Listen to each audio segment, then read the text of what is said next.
அதாவது மேட்டர் வேவ்ஸில் ஒரு டாபிக் வந்து de Broglie wavelength. De Broglie wavelength formula வந்து உங்கள் புக்கில் லேம்டா ஈக்குவல் h/pன்னு இருக்கும். எப்படி வந்தது அதை பாருங்கள். எப்படின்னா ஐன்ஸ்டீன்ஸ் ஈக்குவேஷன் படி energy mass relation E=mc². Planck's என்ன சொல்கிறாருன்னா, லைட் எனர்ஜி எமிட் ஆகும்போது ஃபோட்டான்ஸ் ஆஃப் எனர்ஜி, சரியா, ஒவ்வொரு ஃபோட்டானாக வரும் எனர்ஜி பேக்கெட்ஸாக, அதான் E=hvன்றார். ரெண்டு லெஃப்ட் சைட்லேயும் E இருக்குது, ரைட் சைடில் mc².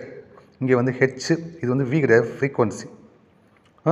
ரெண்டு ஈக்குவேட் பண்ணியிருக்கேன். ஈக்குவேட் பண்ணும்போது நல்லா பாருங்கள், mc² h × V. இது வந்து பிளாங்க்ஸ் கான்ஸ்டன்ட். நல்லா பாருங்கள், வெலாசிட்டி ஆஃப் லைட்டுக்கு ஒரு ஃபார்முலா இருக்குது, ஃப்ரீக்வன்சி இன்ட்டு வேவ் லென்த். உங்கள் புக்கில் வந்து வெலாசிட்டி கண்டுபிடிக்கிறதுக்கெலாம் 8th 9th புக்கில் டிஸ்டன்ஸ் பை டைம் டேக்கன் கொடுத்துருப்பாங்க.